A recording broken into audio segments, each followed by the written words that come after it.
Welcome to the Mystery and Horror channel. Get ready for dark stories that will give you chills. Before we start, don't forget to leave your like, subscribe, and hit the bell to stay tuned for every new mystery. Now turn off the lights, put on your headphones, and let's dive into terror. Story 1. The Cave of Whispers. I have always been fascinated by caves. The absolute silence, the total darkness, and the feeling of exploring the unknown have always drawn me in. So, when I heard about a place called the Cave of Whispers in a small rural village, I knew I had to visit it. The locals avoided the place, claiming that anyone who entered never came out the same. To me, this only heightened my curiosity. I arrived at the entrance late in the afternoon.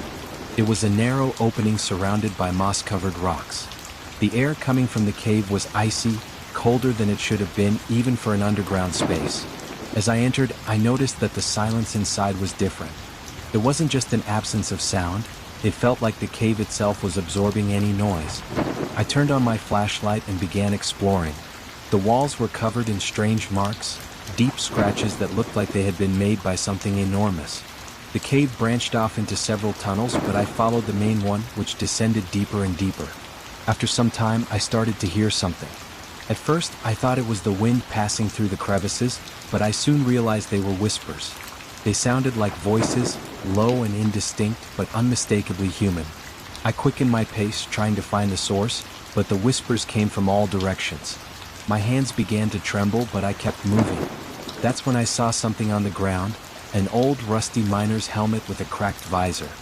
Next to it were scratch marks as if someone had been dragged. Before I could react, the whispers grew louder. Now, they seemed to be right beside me, as though someone was speaking directly into my ear. I shone my flashlight around, but there was nothing. The feeling of being watched was overwhelming. Then I saw it on the wall, a shadow, but it wasn't mine. It moved independently as if it were alive. My heart raced and I decided to turn back. But when I did, I realized that the tunnel I had come through looked different. The walls were closer together, as if the cave were closing in. I ran in the direction I thought was the exit, but the tunnel seemed endless. The whispers had turned into muffled screams, echoing from all sides. At last, I reached a large chamber. In the center was something that looked like an altar made of stacked stones. On it lay a human skull, partially burned. The walls of the chamber were covered in what looked like handprints, but they were disproportionate, with long, thin fingers. I felt something cold touch my shoulder and quickly turned, but there was no one there. And then I saw it. In the corner of the chamber stood a figure.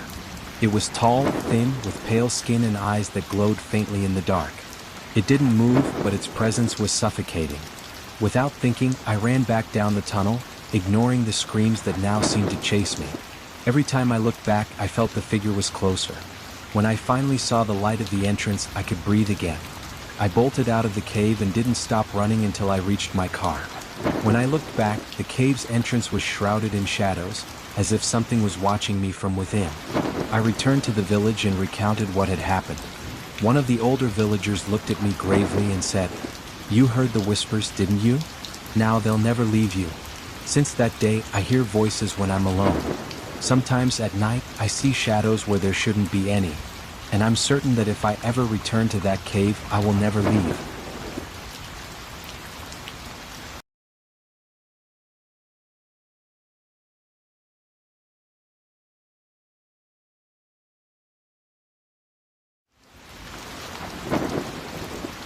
Story 2. The Abyss of Shadows.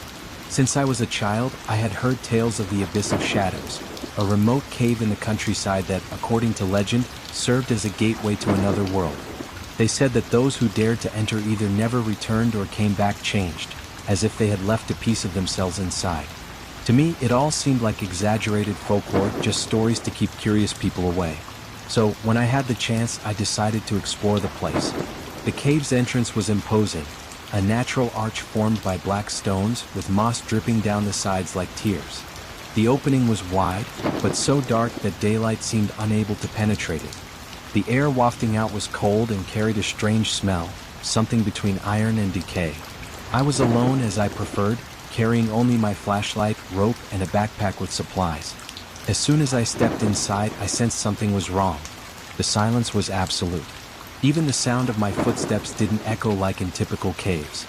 I turned on my flashlight, but the beam seemed weaker than usual, as though it were being swallowed by the darkness. The walls were covered in what looked like ancient marks, symbols deeply etched into the rock. Some were spirals, others resembled eyes, and some were simply incomprehensible. I continued descending, following a tunnel that grew narrower with each step. After some time, I began to hear something. At first, it was faint, almost imperceptible, but unmistakably a murmur, like distant voices. I convinced myself it was just the wind passing through cracks, but as I ventured further, the voices became clearer. They weren't human. They were distorted, deep, and spoke in a language I couldn't understand. I reached a vast chamber where the ceiling was so high that my flashlight couldn't illuminate it. In the center was a massive hole, so deep that even when I shone my light into it, I couldn't see the bottom. The edges of the hole were worn, as if something gigantic had passed through long ago. I felt a chill, like I was being watched, but there was no one there. Suddenly, the voices grew louder, now sounding like muffled screams. That's when I noticed something even more terrifying. Shadows were moving along the walls. There was no one to cast them, yet they writhed and twisted as if alive. One shadow crept toward the hole and disappeared into it as though sucked in. Before I could react, the ground vibrated faintly. A deep sound, almost like a growl, echoed from within the hole. My flashlight flickered, and in the brief moment of darkness, I saw something. Two glowing points deep in the abyss watching me. They were enormous and seemed to be moving toward me. My body froze in fear. The shadows on the walls began moving faster, spiraling around the hole as if summoning whatever was below. Without thinking, I started running back through the tunnel I had come from. The voices were now deafening, shouting in a language that felt like it was piercing my mind. As I ran, I felt something following me. The air grew colder, and a sulfuric stench filled the space. Each time I glanced back, I saw the shadows moving faster, as if they were chasing me. My heart pounded so hard it felt like it would burst. When I finally saw the light of the entrance, I sprinted with all my might. As soon as I emerged from the cave, the sound stopped, and the air returned to normal. But when I turned around, I saw something I'll never forget. The cave's entrance was shrouded in shadows, which seemed to be watching me, unmoving. I returned to the village and recounted what had happened. The villagers simply shook their heads. One of them, an old man with a grave expression, said, "You've seen what lies in the abyss. Now it knows who you are." Since that day, my life has never been the same. Sometimes, when I'm alone, I catch a whiff of sulfur and hear murmurs like those in the cave. And on particularly quiet nights, I see shadows in my room that vanish before I can move. I'm terrified that one day the abyss will come for me.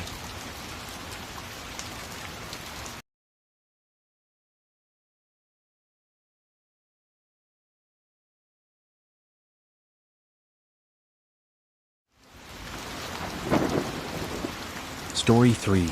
The Cave of Eternal Echoes. I've always been fascinated by caves. When I heard about one called the Cave of Eternal Echoes, nestled in an isolated mountain, I couldn't resist the urge to explore it. Locals told chilling stories about the place, claiming that inside the cave, sounds never disappeared. They returned, distorted, as if they had a life of their own. I arrived at the entrance early in the morning. It was a small opening surrounded by gray rocks and dense vegetation. A gentle wind blew outside, but as I stepped in, the sound of the wind vanished entirely, as if the cave absorbed all noise. I switched on my flashlight, adjusted my backpack, and began my exploration.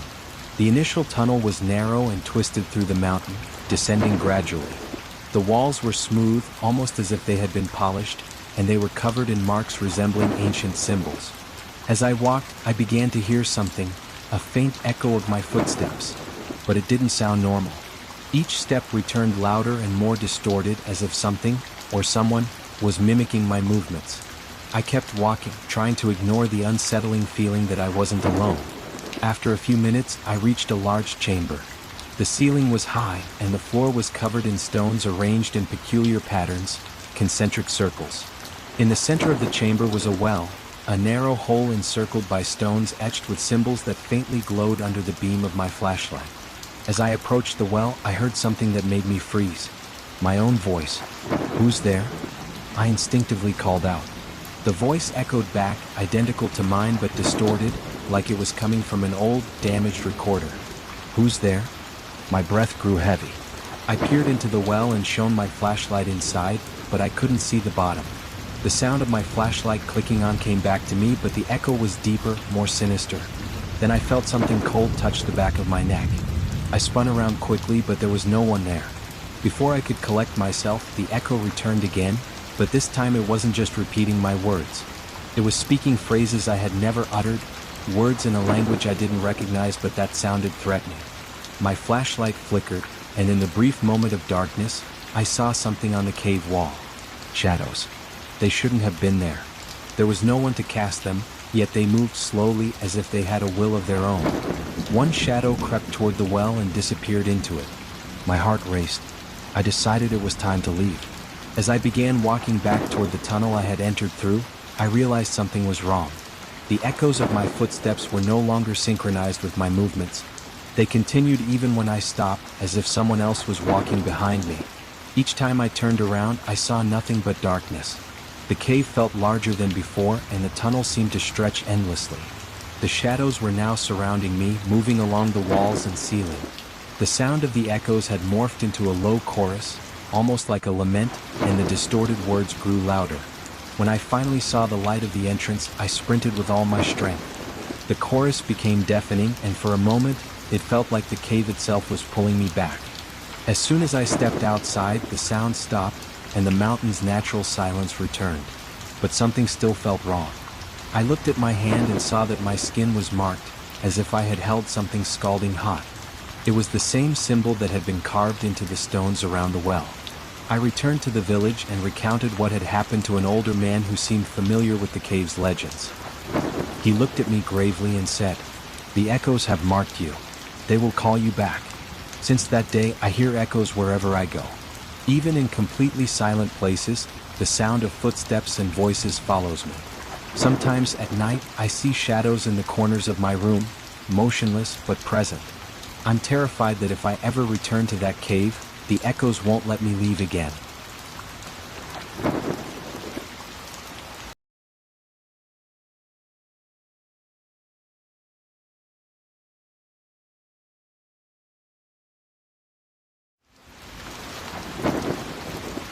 Story 4.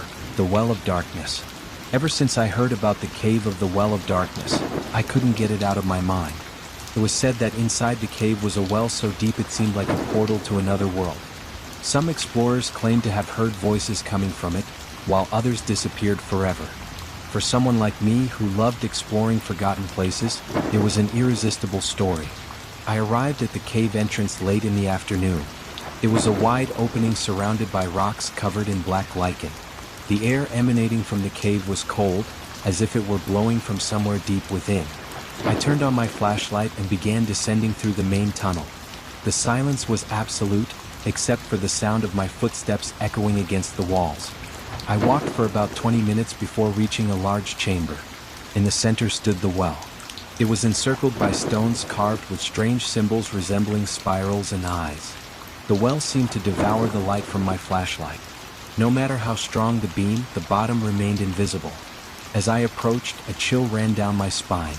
The air around the well felt dense, almost suffocating. That's when I heard the first sound, a low murmur coming from the well. At first, it seemed like just the wind, but I soon realized they were voices. There were many, overlapping, speaking in a language I didn't recognize. I leaned in closer to hear better, but the sound stopped abruptly. As I stepped back, I heard something that froze my blood. My name. Lucas?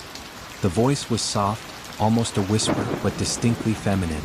I looked around, but there was no one there. I decided it was time to leave, but before I could take a step, the well began emitting a low hum like a deep vibration.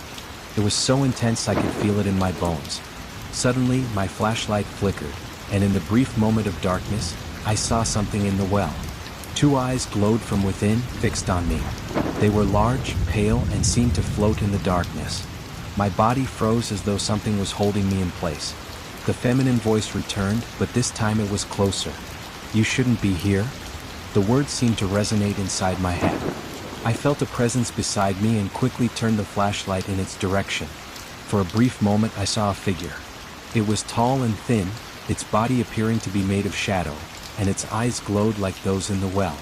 Before I could react, it vanished. I started running through the tunnel, but it felt endless.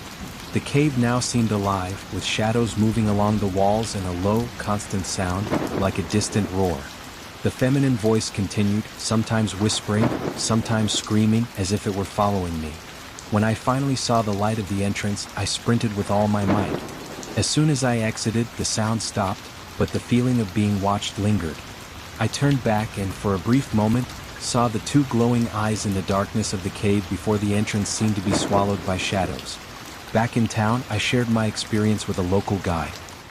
He looked at me gravely and said, "You looked into the well, didn't you?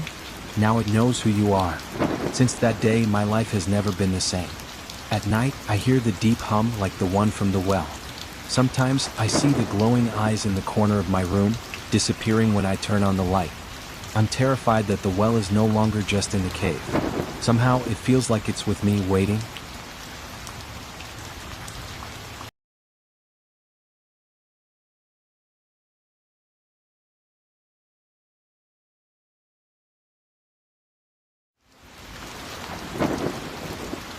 Story 5. The Chamber of Wails. Since I was young, I've been drawn to abandoned places steeped in mystery. When I heard about the cave of the Chamber of Wails, I knew I had to explore it. The story claimed that the cave had a room where the screams of those who entered never stopped echoing. Some said the cave itself swallowed people. It was exactly the kind of tale that called to me. I arrived at the cave entrance at dusk. The opening was small, hidden among dense shrubs.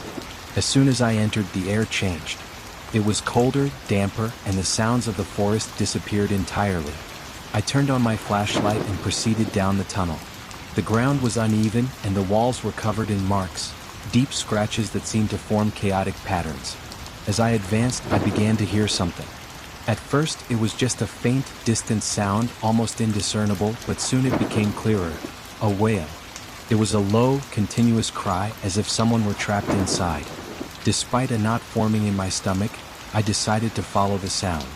After walking for about half an hour, I reached a wide chamber. The ceiling was high, and my flashlight barely illuminated the walls. In the center stood a sort of stone altar surrounded by bones. Some were small, perhaps from animals, but others were unmistakably human. The wailing was now deafening, coming from all directions. Worse, it seemed to be made up of multiple voices, as if dozens of people were screaming at once. As I examined the altar, I felt something strange. The air around me grew heavy, almost suffocating, and the temperature dropped drastically. That's when I saw the first shadows. They were on the walls, moving erratically as if they had a will of their own. I shone my light around, but there was nothing there except the dancing shadows. Suddenly, the wailing stopped. The silence was so deep it felt deafening. That's when I heard a voice, low and guttural, coming from behind me. "Why did you come?" I turned quickly, but no one was there. My flashlight flickered, and in that brief moment of darkness, I saw a figure. It was tall and thin, its skin translucent like a membrane stretched over bones. Its eyes were two glowing points that seemed to pierce through me. When the light returned, the figure was gone, but the wailing resumed, louder than ever. I tried to leave the chamber, but the tunnel seemed different. The walls appeared narrower, as if they were closing in around me. The wailing now came from all sides, and with every step, I felt something following me. When I looked back, I saw the shadows again, closer now. They seemed to be taking form, transforming into humanoid figures that moved slowly toward me.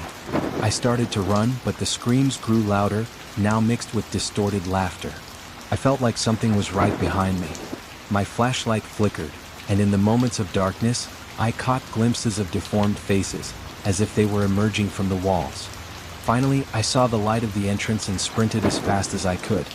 As soon as I exited, the sound stopped abruptly, and the air returned to normal. My heart was still racing as I looked back. The cave's entrance was completely dark, as if light could no longer penetrate it. But for a brief moment, I saw a pair of glowing eyes in the darkness. Back in the village, I shared what happened with one of the older residents. He looked at me gravely and said, "The chamber knows who enters. The screams you heard, they were theirs. Now they know who you are." Since that day, I hear wailing whenever I'm alone. Sometimes I see shadows moving along the walls of my room, and when I look outside at night, I feel like something is there, waiting. I'm terrified that the chamber isn't done with me,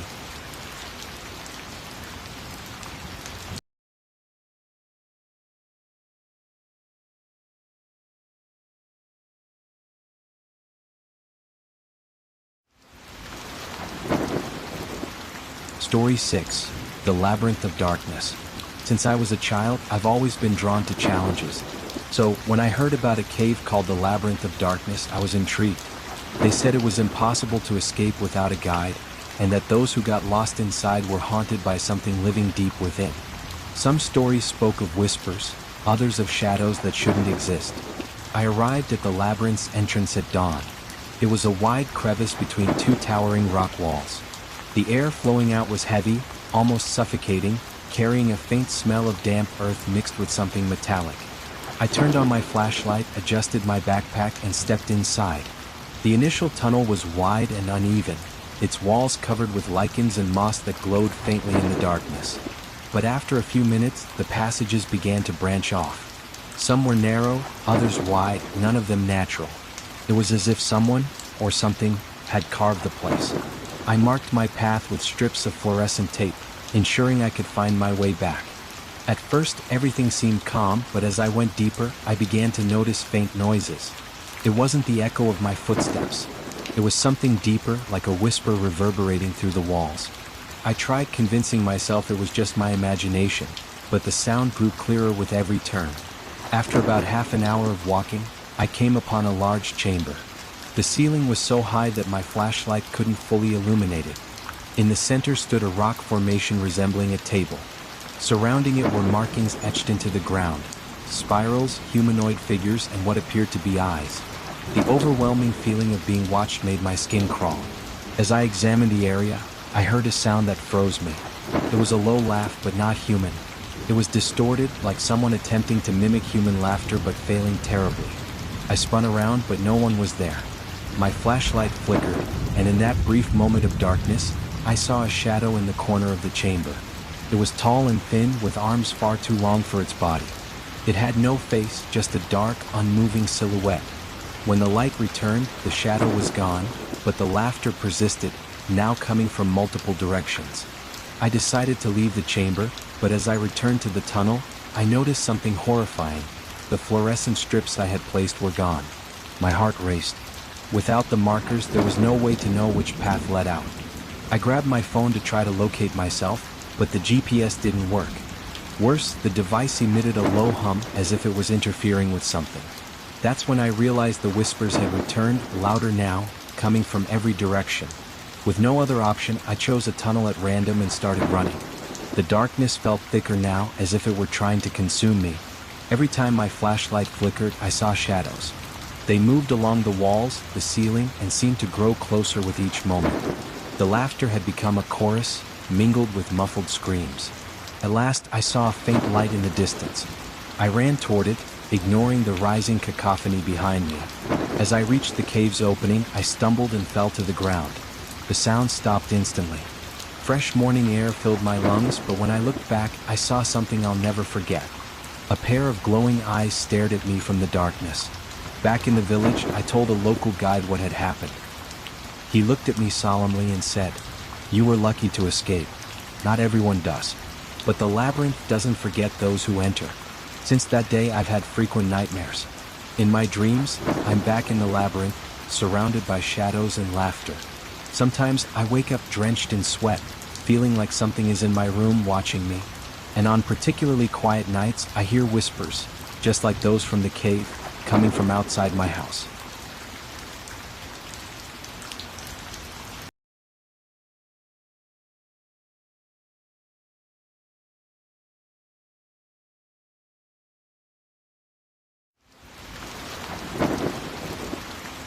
Story 7. The Subterranean Lake. I've always been curious about caves, especially those that few dare to explore. When I heard about a cave with an underground lake known as the Black Mirror, I knew I had to see it for myself. Stories claimed the lake reflected more than just images, it revealed things that should never be seen. I arrived at the cave's entrance at dusk. It was a wide, jagged opening in a cliff covered with dry vegetation. The air wafting out of the cave was cold and dense, carrying a faint sulfuric scent. I adjusted my flashlight, double-checked the gear in my backpack, and entered. The main tunnel was spacious but pitch black. The walls bore signs of erosion, and some areas were slick with moss. After about half an hour of walking, I heard the sound of dripping water, which grew louder as I moved deeper. Eventually, I emerged into a vast chamber, where the ceiling was so high it disappeared into the shadows. In the center was the lake. Its surface was so smooth and dark it resembled polished glass. There were no ripples, no reflections from my flashlight. It was like staring into an infinite void. I approached cautiously. The silence around me was almost deafening. Sitting at the lake's edge, I shone my flashlight on its surface, but something felt off. My reflection was there, but there was something else. Behind me in the water, I saw a shadow. I spun around quickly, but no one was there. When I looked back at the lake, the shadow had vanished. Then I heard the first sound. It was a faint murmur, almost indistinguishable, coming from within the lake. I leaned in closer to hear better, but the sound abruptly stopped. I decided to explore the chamber further, but as I walked, I noticed something strange. The air grew colder, and a faint breeze seemed to blow toward the lake, despite the space being completely enclosed. When I returned to the edge, I saw something that froze me in place. My reflection was no longer my own. It was another person, a tall figure with long, disheveled hair and white, vacant eyes staring directly at me. I jumped to my feet, stumbling and nearly falling into the lake. When I looked back, the reflection was gone. I decided it was time to leave, but before I could take a step, the murmur returned, louder this time. It was a female voice, repeating words in a language I didn't understand. The sound was hypnotic, and I felt an inexplicable urge to touch the water. My hand trembled as it neared the surface, but just before I made contact, something emerged from the lake. A pale, skeletal hand shot out of the water, nearly grabbing me. I recoiled instinctively. The sound became deafening, a cacophony of screams and murmurs. I looked at the water again, and the hand was gone, but the lake was no longer calm. Circular ripples spread across the surface, though there was no wind or movement. Then I saw it. In the center of the lake, a figure began to rise. It was tall and thin, with ashen gray skin and empty eyes that faintly glowed. It had no face, just a black cavity where a mouth should have been. It didn't walk, it glided across the water, moving toward me. Without thinking, I ran out of the chamber, but the sounds followed me. The tunnel that had seemed straightforward upon entering now felt endless. My flashlight flickered, and in those brief moments of darkness, I saw shadows dancing on the walls. The murmur persisted, now mixed with low, distorted laughter. When I finally saw the light of the entrance, I ran as fast as I could and burst out of the cave. Outside, the silence returned. The fresh air helped me catch my breath, but when I looked back at the entrance, I knew something was still watching me. For a fleeting moment, I saw glowing white eyes in the darkness before they vanished. Back in the village, I recounted my experience to an elderly resident. He listened intently before solemnly saying, "The lake has seen you. It will now visit your dreams." Since that day, I haven't slept well. Sometimes I dream I'm back at the lake, unable to leave. On other nights, I see the white eyes in mirrors or in reflections that shouldn't be there. And in moments of absolute silence, I still hear the murmur, like a call echoing from deep within my mind.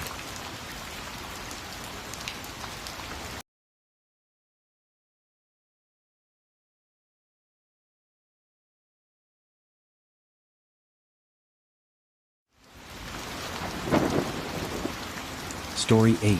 The Chamber of Bones. I first heard about the Chamber of Bones from a retired explorer. He spoke of a subterranean cavern where hundreds of bones were arranged in patterns no one could explain. Legend had it the cave was alive, and those who entered would hear voices emanating from its walls. I was immediately intrigued. I arrived at the cave entrance at dusk, a modest opening carved into a dense rock face. The air was cold and dry, tinged with the musty scent of mold and something metallic like blood. I adjusted my flashlight and descended into the narrow tunnel. The walls were etched with deep scratches that formed chaotic lines, as though something had frequently passed through. After a few minutes, the tunnel opened into a larger chamber. As soon as I stepped in, the sound of my footsteps changed. The ground wasn't stone, it was hard and uneven. Shining my flashlight downward, I realized I was standing on bones. Skulls, ribs, and other human remains were scattered across the chamber, arranged in deliberate patterns. Some were stacked in circles, others laid out in straight lines converging at the center of the room. In the middle of the chamber stood what appeared to be an altar, constructed from larger bones. It was grotesque but oddly symmetrical, as though crafted with precision. The silence in the cave was suffocating. There was no echo, no wind, just the muffled sound of my own breathing. As I examined the altar, I heard the first sound. A whisper, faint and indistinct, coming from every direction. I swept my flashlight across the room, but no one was there. The whisper persisted, and gradually the words became clearer. They were spoken in a language I didn't recognize, resembling a chant, low and hypnotic. Approaching a pile of bones in a corner of the chamber, I noticed something even more disturbing. Some of the bones appeared fresh. They were still covered in fragments of dried flesh and dark stains. Before I could process this, a loud, dry snap echoed through the chamber like something breaking. I turned quickly and saw one of the bone piles had collapsed. Then I realized something unsettling. The bones were moving. At first, I thought it was my imagination, but as I watched, I clearly saw a rib bone slowly spin and fall to the ground. My flashlight flickered, and in that brief moment of darkness, I heard footsteps, soft, rhythmic, and approaching.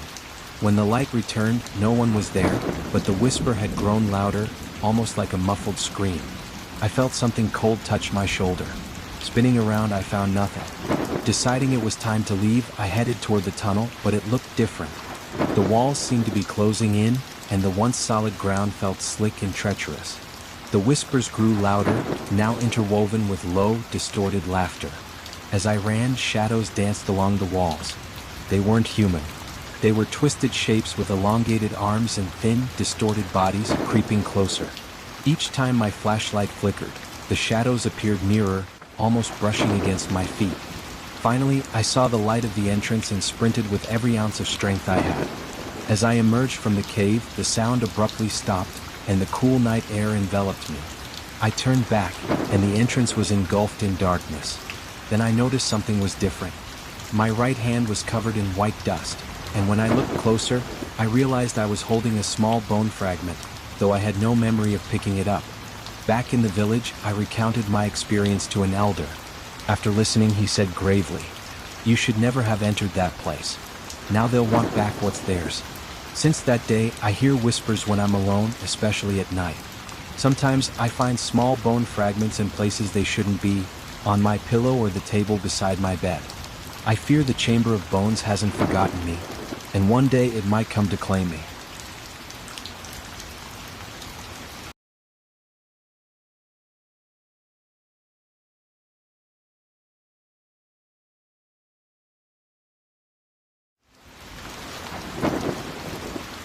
Story 9. The Veil of Stone. My passion for exploration has taken me to inhospitable places, but none left such a mark as the Cave of the Veil of Stone. Stories claim that deep within the cave lay a curtain of stalactites and stalagmites concealing something. Most legends agreed on one point: anyone who passed through the veil was never seen again. To me, it sounded like an irresistible challenge. I arrived at the cave's entrance at dawn. It was a wide and jagged opening surrounded by black rocks and moss. The cold air wafting out carried a faint whisper. The main tunnel was wide but so dark it seemed to swallow the light from my flashlight.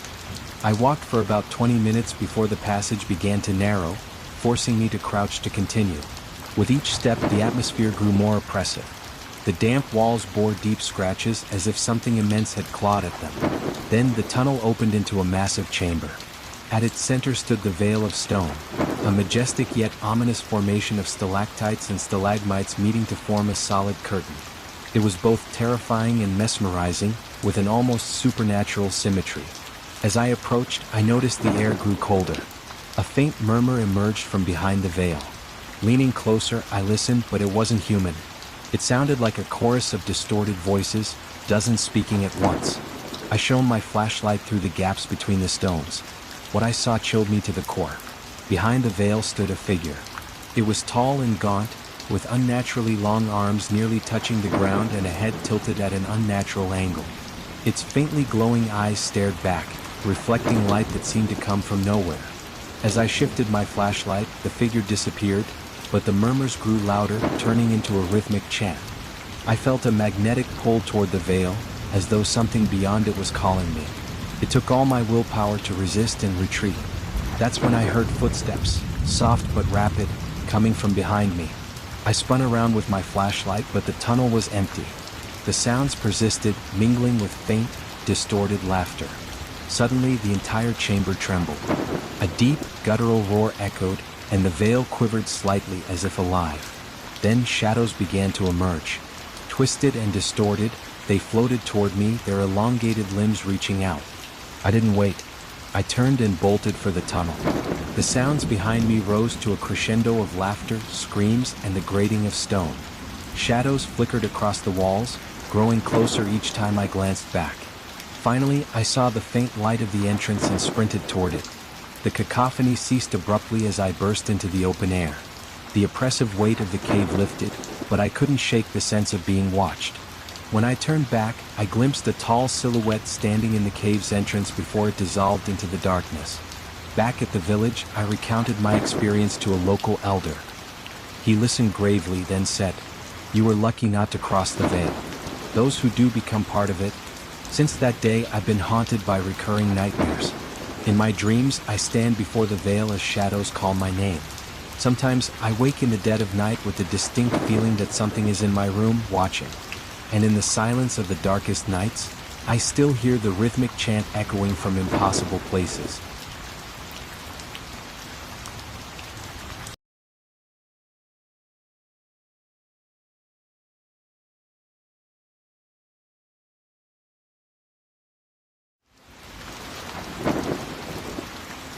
Story 10. The Throat of Silence. During a trip to a remote region, I heard about a cave known as the Throat of Silence. People said it was so deep that sound didn't return. Any noise you made simply vanished. According to locals, many who entered came back mute, unable to describe what they had seen. To me, it sounded like an exaggerated legend, and as always, my curiosity outweighed my better judgment. I arrived at the entrance early in the morning. It was a wide, dark opening in a mountain covered in dry vegetation. The air coming from the cave was strange, not just cold, but heavy, as if it carried something invisible. I adjusted my flashlight, checked my equipment, and stepped inside. It didn't take long to realize there was truth to the stories. The tunnel was incredibly silent. There was no echo, and even the sound of my footsteps seemed absorbed by the walls. It created a surreal sensation of isolation, like being in an absolute void. The cave walls were smooth, but occasionally I saw carved marks, circular shapes, intersecting lines, and something resembling eyes. After about 20 minutes of walking, the tunnel began to widen. I reached a massive chamber where the ceiling was so high it disappeared into darkness. At the center was a wide pit, so dark it seemed to swallow the light of my flashlight. The edge was jagged, and there were strange drag marks around it, as if something had been pulled there. I approached the pit cautiously, trying to illuminate its interior. I couldn't see the bottom, but then I noticed something unusual. The silence had changed. It was as if the void itself was humming, a sound so low I could almost feel it instead of hearing it. Suddenly, a chill ran down my spine as though something was watching me. I leaned closer to the pit and heard a faint whisper from within. It wasn't my imagination. There were words, but not in any language I recognized. They were slow, deep, and seemed to echo directly into my mind. I stepped back, but before I could retreat, I saw something in the pit. Two glowing points appeared in the darkness, fixed on me. My body froze with fear. The whispers grew louder, now blending with a sound like a distant, drawn-out moan. The edges of the pit began to vibrate, as though something was rising. I turned to run, but the sound of something crawling behind me was unmistakable. When I glanced back, I saw a figure. It was partially emerging from the pit. Tall, gaunt, with disproportionately long arms and pale, almost translucent skin. Its eyes glowed, and its mouth was a black slit that moved silently. I bolted toward the tunnel, but the silence now felt oppressive. Every step I took was immediately absorbed, disorienting me. The walls of the tunnel began to change. What had been smooth surfaces were now covered with marks resembling open eyes, watching me as I passed. The crawling sound behind me quickened, and when I glanced back, the figure was closer, gliding slightly above the ground. My flashlight flickered, and in the moments of darkness, the walls seemed to shift. The tunnel felt endless, but at last I saw the faint light of the entrance. With all my strength, I sprinted toward it. As soon as I emerged, the sound and the feeling of pursuit vanished. But the silence lingered. I returned to the village, and one of the locals gave me a worried look. When I told him what had happened, he sighed and said, "The cave takes something from you.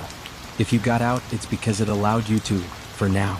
Since that day, I can no longer hear the sound of my own breathing, and the mirrors in my house seem different. Sometimes I see something in the reflections standing behind me with glowing eyes. And on the darkest nights, I hear whispers like the ones from the pit calling my name. If you made it this far, the mystery has hooked you. So leave your like, subscribe, and hit the bell to follow each new story. Thanks for watching, and see you in the next terror.